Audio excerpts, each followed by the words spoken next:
ESPN released a video of Jamahal Hill's tearful backstage response to the defeat at UFC 311. Hill is seen sitting on the ground, as if he had just stepped under the fan stands. He hangs there for a time with his head dangling, then he lets out a distressed yell and gets to his feet. The background noise from Prusa's post-fight interview makes it even more difficult too. The video then cuts to a distraught Jamahal Hill making his way to the back rooms.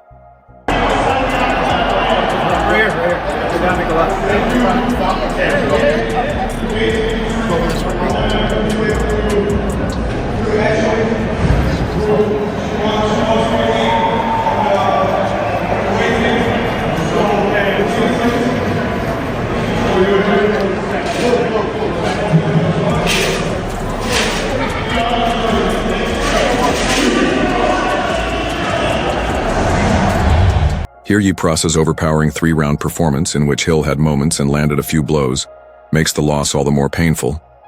Yi had most of the influence over the fight. Caveats were attached to Hill's prior defeats.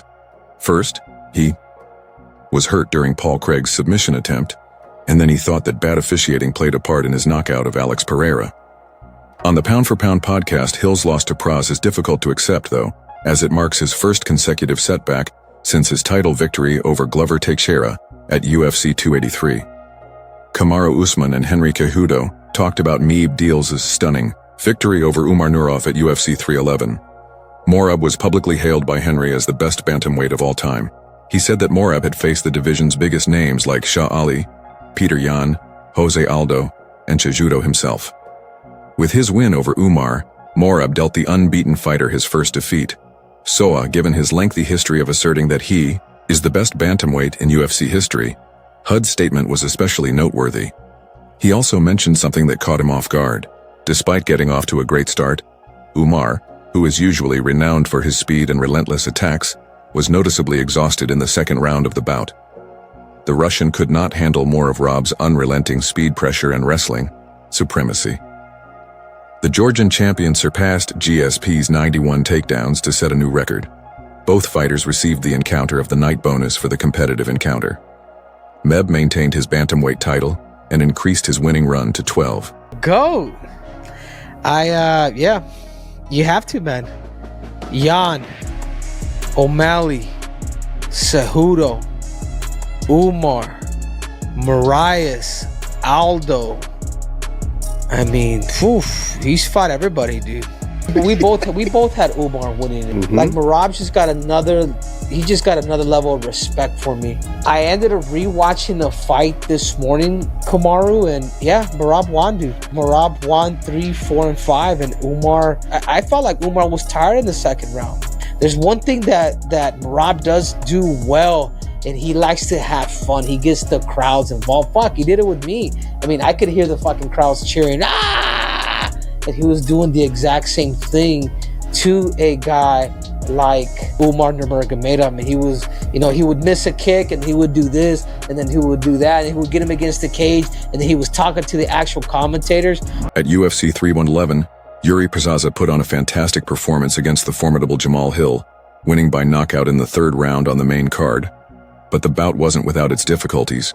Hill delivered a number of powerful blows, and at the post-fight news conference, there was some worry when Jiri was given a nasty eye poke that almost ended the bout. Prochazka discussed the Apoki event, evaluated his development, and addressed criticism from the broadcast team made a comment in that first round after the first couple exchanges that your hands were kind of dropping again. I had in the first round, hands down. The broadcast team made a comment that you appear to be having dropped hands. Fuck them. I worked on that so much, so I think it should be. You should see that. Was that something going through your head as the fight progressed that you had to? Yeah. It seemed like you were kind of over-exaggerating it. Yes, man. All the worlds message me every day. Man, you have to keep your hands up. So okay, I will do that for this fight. I will keep that especially for this night. No, like I said, I believe in my senses. I believe in my feeling, in a fight, in my head movement, and that's why I can keep the hands down. But to be honest, like in last fight, it was like with Alex, it was a little bit too much. Islam Makhachev is pound for pound the best, as Dana White reveals. After Sarachan withdrew due to a back ailment, he commended Islam for being willing to step in and fight Hanado Moano at short notice. One of the main things that distinguishes Makhachev from other fighters who want to be like him, according to Dana, is that he doesn't simply speak about fighting people.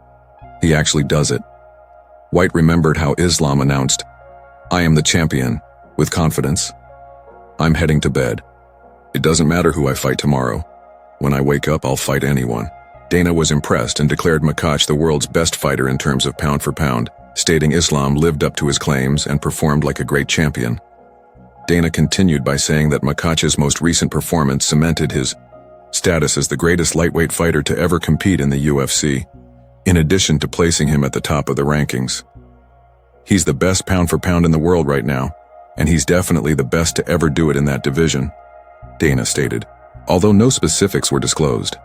Islam Makhachev's management hinted to some uncertain plans after UFC 311, implying that Arman Kukan, Charles Oliva, or Ilia Topuria might not be involved in the lightweight champion's next moves. According to the manager's remarks, MF's future may take an unexpected turn, leaving observers and supporters wondering what he will do next.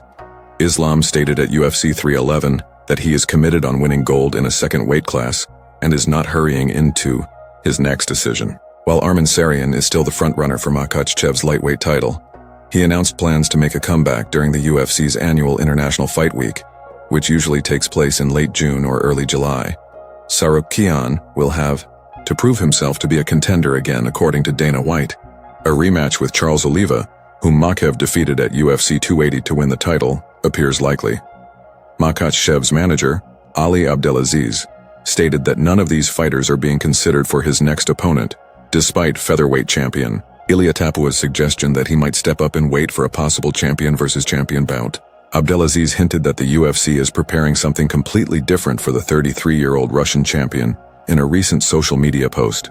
Although Oliva, Arman, and Ilia are not part of the UFC's entirely distinct strategy for Islam, the sport is unpredictable, so you never know what might occur. Makhachev has won 15 straight fights, which is an incredible accomplishment that includes triumphs over a number of well-known opponents like Dustin Poirier and Arman Sarian, among others, Alexander Volkanovski and Charles Oliva. Are you in agreement with Dana White's assertion that Islam is the best 155-pound fighter ever? The primary distinction between him and Khabib Nurmagomedov is that the former absolutely destroyed his opponents from beginning to end, whilst Islam's bouts have occasionally